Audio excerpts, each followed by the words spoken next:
With the new patch just dropping and some decent buffs coming in for Junkrat Queen and Zarya, we'll hopefully see some more variation in the tanks being played, and in this video I'm going to be covering 10 of the best heroes that you can play this patch to make sure that you stay winning. If you really want to improve and get to the rank that you want, you should be using our website at GameLeap.com. We have guides just like this, but much more in depth, and for almost every single hero. You're going to be able to learn tons of skills like positioning, cooldown management, mechanics, mentality, and much more. Make sure that you check it out today.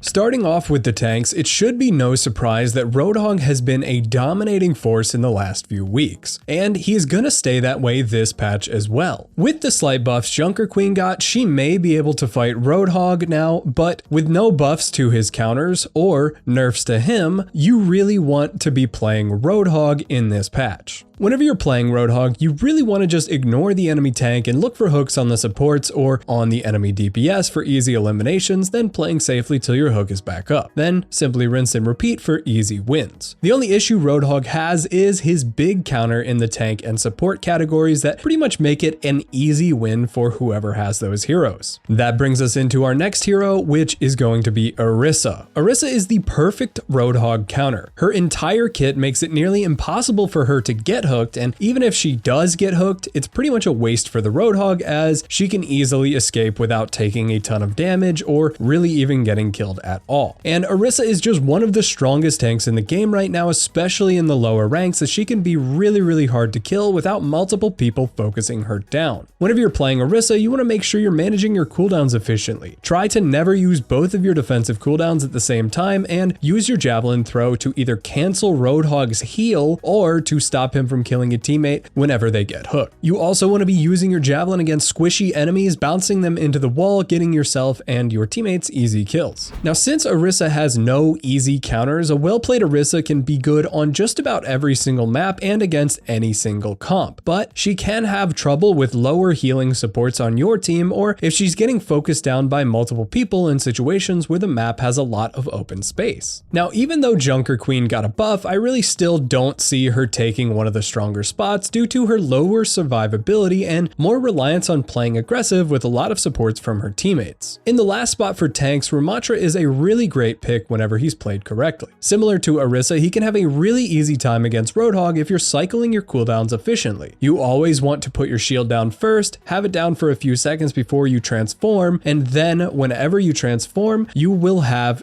your shield back up after you untransform. Then you can play safely until your cooldowns come off. You should be able to farm the enemies and the enemy tank for ult charge while you're untransformed, and then play aggressively whenever your cooldowns come back up. Now for the DPS, the first on our list is Reaper. He's going to be just an all-around strong hero in almost every single situation. Whenever you're playing Reaper, you shouldn't be hard focusing the enemy tank though. The easiest way to get big value on Reaper is using your teleport above or behind the enemies and then walking through them, pretty much just walking to the nearest squishy hero, shooting them a few times, getting 1 or 2 eliminations, then using your Wraith form to get out. Now, if you don't get any eliminations, you just want to Wraith form safely back to your team or your tank, playing near your tank, farming the enemies for ult charge until your cooldowns are right back up, then continuing to teleport behind the enemy team. Now, the biggest issue Reaper has is going to be his range, and if the enemies are playing way too far away from you, or you aren't able to get any teleports behind them, then you're going to have a bad time on Reaper. Ashe is one of the stronger heroes against the meta tanks right now due to her very long range and high burst damage with headshots. Especially against Roadhog and Orisa, you're going to easily be able to outrange them and burst them down whenever they play too aggressively. Whenever you're playing Ashe against these heroes, you want to try and play on the high grounds almost exclusively. You should be able to toss dynamites over the enemy tank and hitting 1 or 2 grouped up enemies behind them almost every single time. You shouldn't be afraid to shoot the enemy tank either, especially heroes like Orisa with their big heads. You may be surprised just how quickly they can go down. Ashe is countered by heavy shields and smart enemies, and if the enemies are always playing behind cover and dodging or blocking your dynamite and using shields, you may want to consider swapping heroes. Now, Junkrat is in a great place right now, and he can be devastating against the tanks we mentioned earlier. Junkrat has a ton of different playstyles, ranging from spamming blindly or assassinating enemies from above, so you're sure to find something that's good for you. Now, the biggest issue that Junkrat faces faces is his slow projectiles being somewhat difficult to aim without practice. The easiest way to get a lot of damage with Junkrat is to always be spamming choke points where the enemies are walking through or into. You also have the opportunity to do short flanks and hit your one-shot combo on enemy supports or DPS. A simple trick with Junkrat is to use one of your mines on the ground directly under you, then keep it on the ground until your other mine comes off cooldown. Then you'll have 2 mines in your cooldown and 1 on the ground, allowing you to use 2 to jump over the enemies and then that last one to burst down whoever you're going to land on. Now lastly on the DPS, we have Sojourn. She is still really strong even after all of the changes they've given her. With her faster primary fire and her ultimate charging up her beam faster, Sojourn is really strong against pretty much every single hero. As Sojourn, you want to be always moving around the map and playing aggressively by repositioning with her slide. You can farm tanks to get your beam up and jump to high grounds to easily pick off targets further behind them. You always want to be 1v1ing enemies whenever possible or